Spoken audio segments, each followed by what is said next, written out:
पाकिस्तान तहरीक इंसाफ की जानिब से जारी सिंध हुकूक मार्च का आज दूसरा रोज है। सिंध हुकूक मार्च के शुरका इस वक्त सक्खर में मौजूद हैं। मार्च के शुरका आज शिकारपुर, जैकबाबाद और कश्मोर जाएंगे।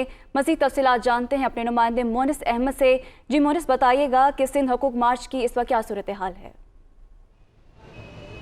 देखिए, सिंध में मार्च वर्सेस मार्च की सियासत चल रही है इस वक्त, और पाकिस्तान तहरीक इंसाफ की जानिब से सिंध हुकूक मार्च का आज दूसरा रोज़ है।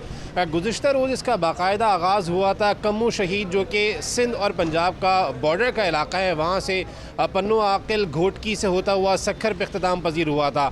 इस वक्त सक्खर में जो शुरका हैं मार्च के, वो यहाँ पर मौजूद हैं इंसाफ हाउस में।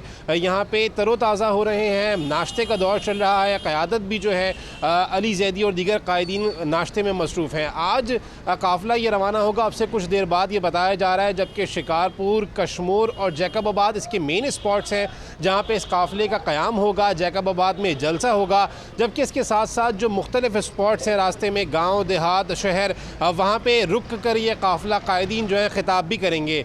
तब्दीली के लिए सिंध में इस मार्च का आगाज़ किया गया है, लेकिन इसमें एक बड़ी तब्दीली अब यह आ गई है कि जो कंटेनर गुज़िश्ता रोज़ इस्तेमाल किया गया था, उस कंटेनर पे अब जो गुज़िश्ता रोज़ एक हादसा हुआ था, मीर इफ्तिखार लुन जो मकामी रहनुमा है, उनके गिरने की वजह से उस पर अब क़यादत सवार नहीं होगी। उसको बराह रास्त जैकबाबाद और कश्मोर जहाँ पे जलसे हैं वहाँ पे पहुँचाया जाएगा, जबकि कायदीन जो हैं वो अपनी गाड़ियों में सफ़र करेंगे और जो मुख्तलिफ रास्ते हैं जहाँ पे इस्तकबालिया कैंप हैं, जहाँ पे लोग इनका इस्तकबाल करेंगे। चूँकि गुज़िश्ता रोज़ भी जब हमने देखा, ख़ास तौर पर vice chairman PTI Shah Mahmood Qureshi जब उनका हेलीकॉप्टर लैंड किया, उस वक्त भी जो शुरका हैं उनकी बड़ी तादाद ने उनका इस्तकबाल किया। जहाँ जहाँ से ये काफ़िला गुजरा है, लोग खासे पुरजोश नज़र आए हैं, फूल निशावर किए गए हैं काफ़िलों पर।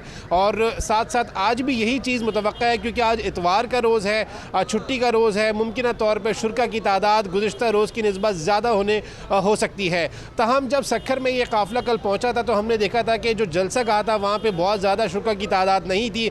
उसकी एक वजह तो ये बताई गई कि गुज़िश्ता शब सक्खर में ठंड हो गई थी खासी, जो कि मुतवक्का नहीं थी, ठंडी हवाएं चल पड़ी थी। और फिर बहुत शुक्रिया मोनिस अहमद, हमें PTI के मार्च के हवाले से अपडेट कर रहे थे।